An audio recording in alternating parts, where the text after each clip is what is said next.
So thanks everyone for joining us today for our webinar series. Today's topic is NetSuite Advanced Financials, specifically how it's leveraged to increase automation and visibility with regards to your accounting processes. Before we dive into that, though, let me take a quick moment to introduce myself to anyone on the call I haven't worked with before. My name is Jim Doyle. I'm a senior solutions consultant here at Protelo, which means I help align our customers with the right NetSuite solutions based on their requirements, priorities. I'm a NetSuite certified administrator, certified ERP consultant through Oracle, and before coming to Protelo, I actually worked with NetSuite directly, supporting their manufacturing, distribution, and retail customers. And this is a module that we would go through all the time. It's pretty universal value across different industries, what we're going to be looking at today. So definitely excited to get into some of this advanced financials. Easy agenda for today. I'm going to start with giving just a quick overview of what's included in advanced financials. And then we'll spend the rest of the time going through a live demonstration of how you can put these tools to use. We'll save some time at the end for questions and answers, but if you do have questions during the presentation, please feel free to put them in the Q&A box. I'll stop every now and again to address them throughout the presentation, as Sari talked about. So NetSuite Advanced Financials provides increased automation, accuracy, and visibility in a variety of ways. For automation, it gives me the ability to amortize out prepaid expenses through the use of templates and schedules. So when I book vendor bills for prepaids for deferred expense, I can tag them with amortization templates, which generates a schedule to automate the amortization journal entries at the end of each period or month. It's a big time saver and really reduces the chance of manual error since it's all run by the system. I also have the ability to allocate out those expenses. We're going to set up our allocation schedule so we can allocate out by our different reporting segments. So instead of leaving those expenses unclassified, I can run my allocation schedules to classify those expenses based on typical weightings that we would use. I am also going to be improving the accuracy with which I'm doing these processes. First, with dynamic expense allocations. So instead of using predefined weights to allocate expenses, I can use dynamic weights that are driven by statistical accounts for things like headcount, square footage, any non-financial data that you want to base your allocation on. And then I can also set up a schedule to update those statistical accounts based on saved searches. So you're always allocating out based on real-time accurate weights. And then finally, visibility. So of course, accurate expense amortization and allocation provides better insight into the actual costs of running different parts of my business. But I can also now manage multiple budgets, budget versions in the system. I can toggle between them to look at real-time budget versus actual. This makes it much easier to monitor and ensure that we're staying aligned with our budget and also holding departments or cost centers accountable if they exceed their budget. These can be loaded in at the department level budgets, right? And then real-time budget versus actual. So you can start to hold those different departments accountable for their spend.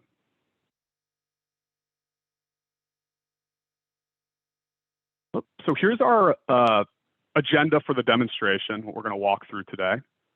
And I'm going to start by reviewing a prepaid expense vendor bill and the amortization schedule that it generates. Then I'll go through my month-end process of actually generating those amortization journal entries, not just for that bill, but for all my bills that have those amortization schedules associated with them. It only takes a few clicks, and it's really easy to do. Once I have those expenses amortized, then I will go in and run my allocation schedules to allocate out those amounts based on class, department, or location. And I'm going to do that using statistical accounts. The example today, we're gonna allocate out an insurance vendor bill, and we're gonna allocate it out by departmental headcount. So it's proportional to real-time headcount breakdown within your organization. Just one use case there. And then we'll end with reviewing. I'll review my budget. We'll look at real-time budget versus actual, look at a couple different budget versions, and look at the departmental level budget and just see how that's going to help us stay aligned and hold departments and cost centers accountable if they do exceed their budgets. All right, so switching over, you should see me logged into a NetSuite dashboard right now. And I'm logged into a controller role. So folks on the call, you all should be familiar with the pre-configured dashboards roles. I have all my reminders set to help me with my period close tasks, generate out my financial reports, financial KPIs. This controller role is designed to help me be more efficient in my job. If I look over in my reminders, I'm going to see that I have amortization entries pending and allocation schedules that are due. So already advanced financials, we're seeing it nested in with the reminders, with the rest of the dashboard functionality that we use for the rest of our system, right? Now, before we go and do those, I want to open up a vendor bill. This is going to be our prepaid expense or our prepaid insurance bill. And I want to talk about the amortization schedules that get generated along with this. So here we have our vendor bill, $15,000, 2-year insurance policy. And on the line level, I'm going to select an amortization template. In NetSuite, we love using templates to help reduce manual data entry or setting default fields and things like that. What these amortization schedules are going to do is allow me to set some default values for things like amortization method, the deferral accounts and target accounts. Do we have what's the total? You know, it's a 2-year amortization schedule, so it's a 24-month period. What about offsets? Are there any offsets or residual amounts, initial amounts? We have all these defined on the template so that when I get to my vendor bill and I'm going to enter my vendor bill, I can just select the template, the amortization start date, and then the end date will automatically populate based on the total periods. And then when I save this vendor bill, the system is going to generate the amortization schedule specific to this vendor bill. So those amortization templates, you can create as many as you want, and as much as you can group your bills together and just apply the templates, it'll make it a lot easier from a data entry standpoint. So here's our bill. You can see that template's gone. It's now generated at amortization schedule number 7. If I open this up, we can see it created it from that bill, so linkage back to the vendor bill, the template that was used, the method, amortization method, start and end dates from that line, and so on and so forth from our template. We'll also be able to see a running as we go through our months and as we create our amortization journal entries. We're going to be able to see that remaining deferred balance, total amortized, total amount in real time. And then down here, this is the schedule itself. So these are our monthly amortizations, posting period. We can see the amount that'll be generated. And when we go in to generate these, we'll actually see those journals linked back in the schedule itself.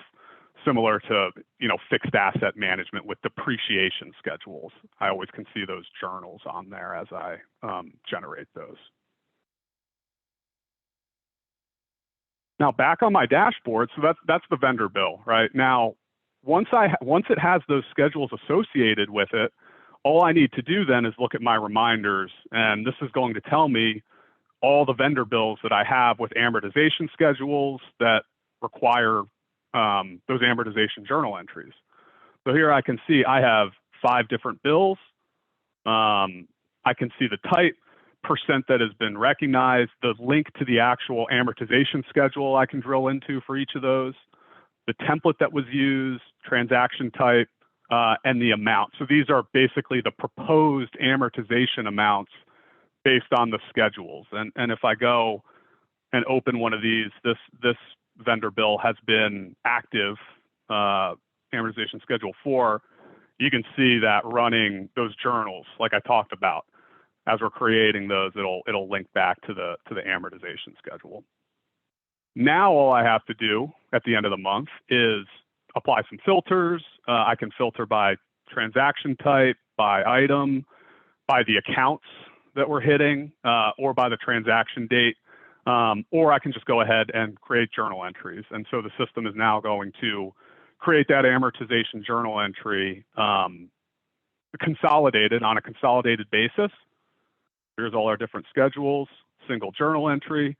And if I open this up, we can see all the different expense accounts and prepaid accounts that are associated with all those different vendor bills and those amortization schedules.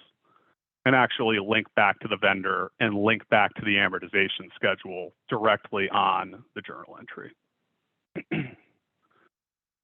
So if I come to a income statement, open this up, and I'm going to, we'll look last couple months. I'm going to segment this out by accounting period.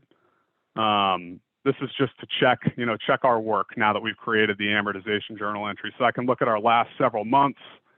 I can see for June in our 6310, right? I can see that we have amortized that amount into June for that prepaid expense account. And then of course I can drill into the detail and I can see that journal entry there itself, 228 that we just had open. Kind of see it impacting your books in real time there. Now, what we haven't done yet is allocate this expense. So we've amortized the amount into the current period, but my next step is going to be if I segment this income statement out by department, I'm going to see that amortized expense is unclassified. We all know that it's easy entering vendor bills or transaction in NetSuite, unless you have it set up to default, class, department, location, any of those non-mandatory reporting segments. Sometimes it's easy just to book these bills without those segment values. And so here we have that vendor bill. So I have my insurance expense, right? And for all my different departments across the top, we can see it's unclassified. It's no department. So I don't have an accurate understanding of this cost breakdown across my different departments, locations, or classes, right? So our next step is going to be running our allocation to dynamically allocate it out based on some predefined weights. And so before I do that, I'm going to pause and see if we have any questions in the chat. I have here it looks like. Question on amortization methods. What amortization methods? Okay, good. Good question. There's 4 out of the box, I believe. I'm just going to open up one of these amortization schedules. There's 4 out of the box, and then you can create your own custom amortization methods if you need to. Probably isn't going to let me change this now. Yeah, if I open this up, here's the different amortization methods that are available. These 4. And then, like I said, if you need to create a custom one, then you can do that as well.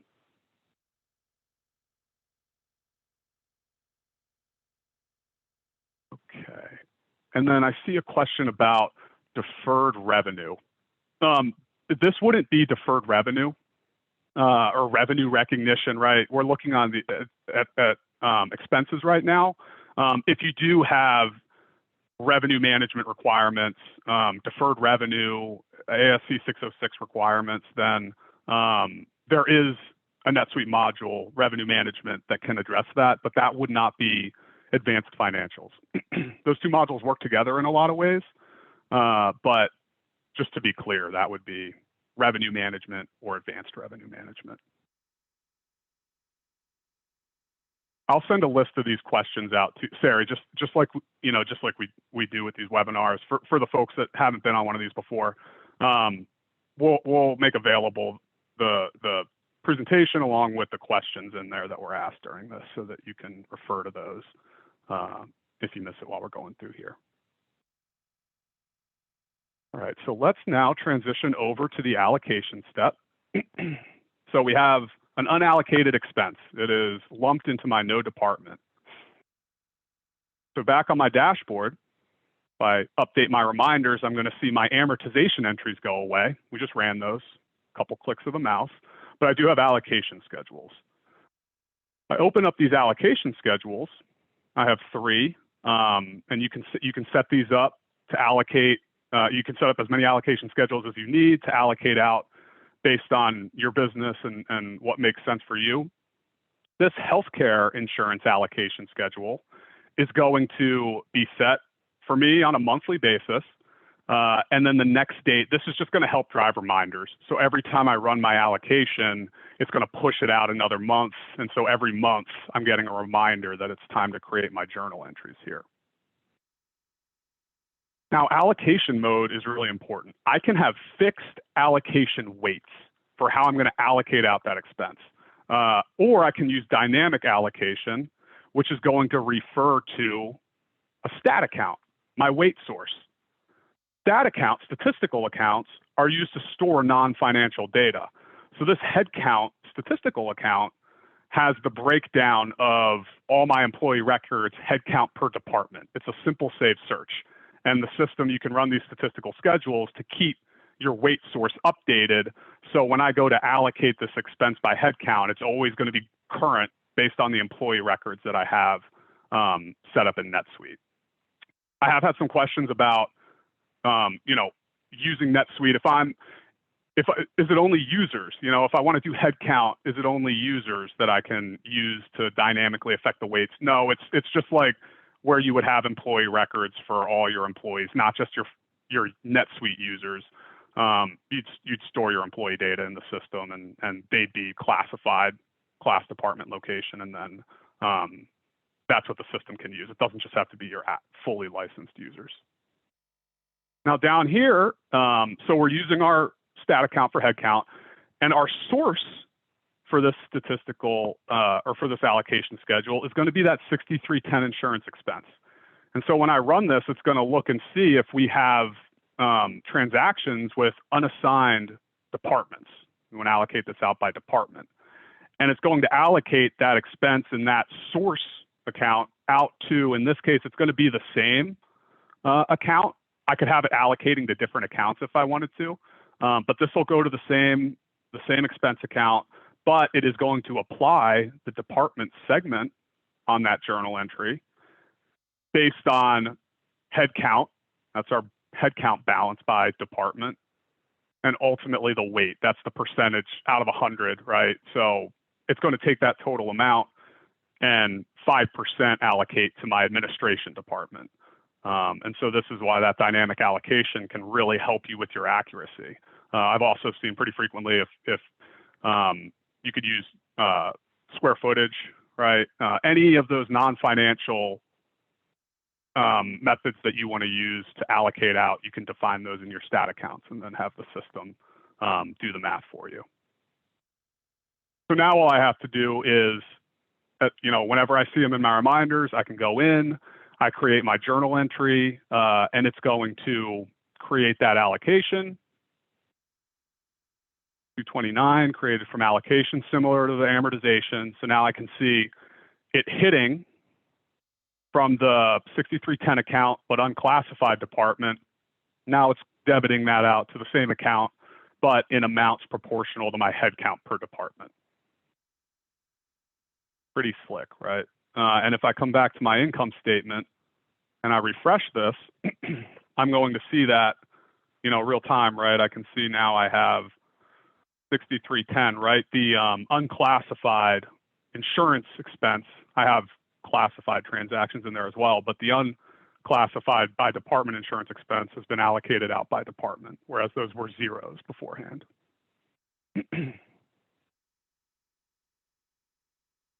All right. Before I move on to budgets now, so that covers the allocation, right? So we've now amortized our expenses, we've run our allocation schedules, and I can drill down into that journal just like with the amortizations. And now my next step is going to be, now that we're more accurately classifying these costs, now let's go look at our budget versus actual, which is going to be more granular, and see how we can do that down at the department level or however we want to do that. go and review our budgets. But I'll check here and see if there's any questions on the allocation functionality before I move on. And sorry, I have about 100 different tabs open. So, okay, there's one question. Okay, we had a question about does allocation go off license? Does headcount allocation go off licensed users? No, not all your employees have NetSuite licenses. That's fine. Yeah, you're still just tracking the employee record in NetSuite, even if it's not a fully licensed user. And so the system will allocate based on those employee records in the example we just looked at. And then I see one question, how can I tell if I have advanced financials installed? There's some features you could just do quick, depending on your permissions. If you can access amortization schedule records, allocation schedules, you've seen some of these records that we've gone through. And then if you can, in your enable features, you would see check boxes in your accounting setup for amortizations, dynamic allocations. And then there's also going to be information in Suite Answers around this functionality that you can go into your account and check if you have it turned on or have it or not.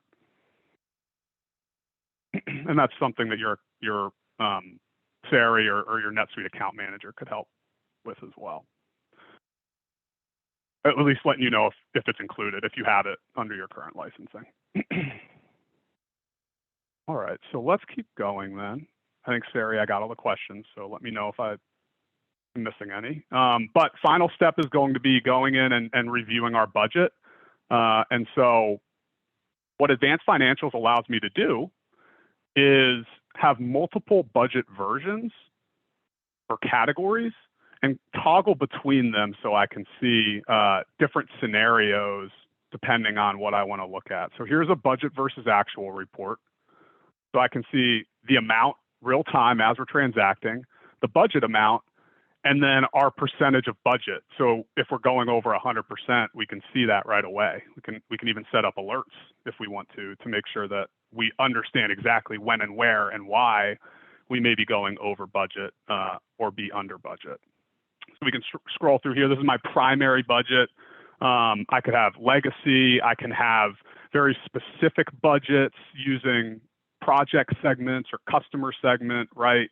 I could have an expansion or an upside budget, and toggling between these, I can see, all right, if we are going to increase spend in certain areas to drive new growth, what would that look like versus our primary budget, switching back and forth between the two. If you have multiple subsidiaries, you could create budgets for each of those subsidiaries. It's going to be, very similar. And then also department level. If I want to look at my, departmental budget, and I'll just segment this out by department. Now I can see my budget versus actual for all my different departments. Oops, didn't mean to do that.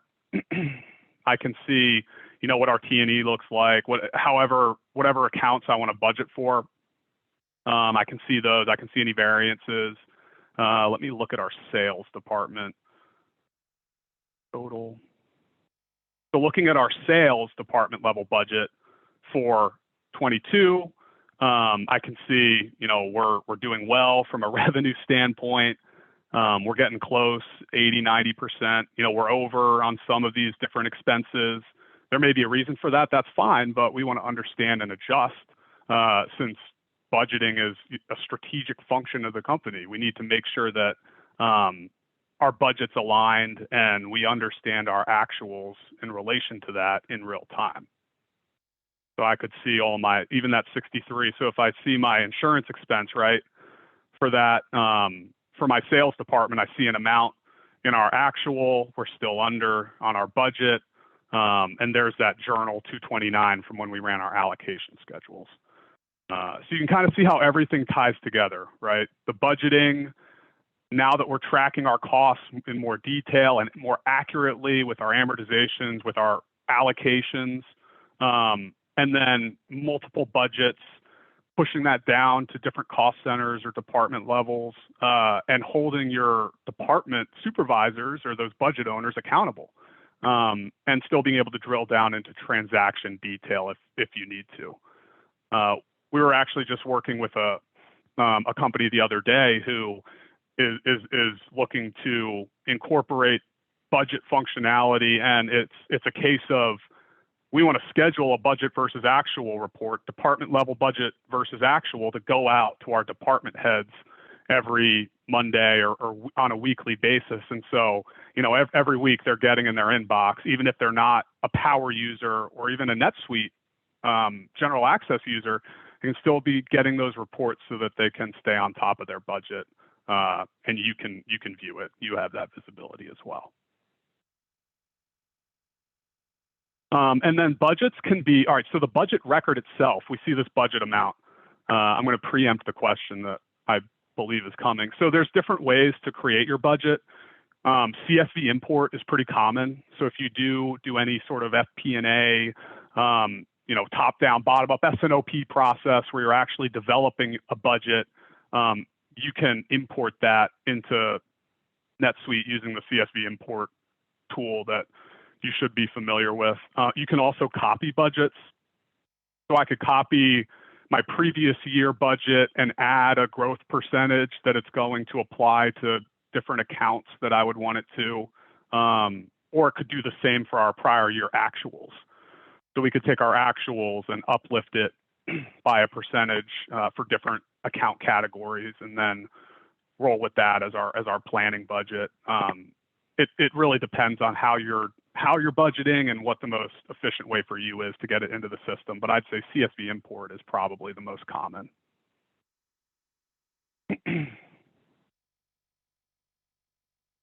All right. And a little bonus for the folks, if you don't have advanced financials, you can still do one budget.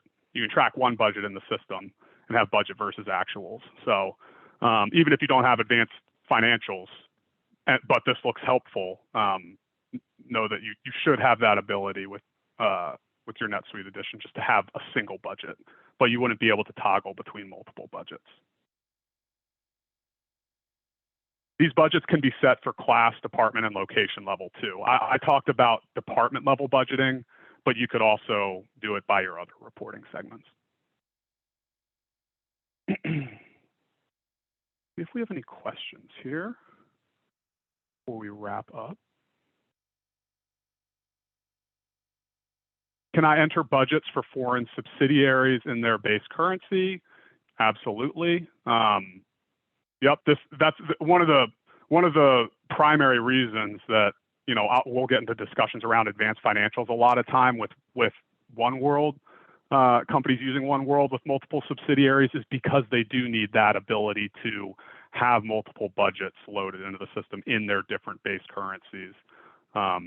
And so, absolutely, you can do that. And the consolidation will be very similar as it is with all your other financial reporting.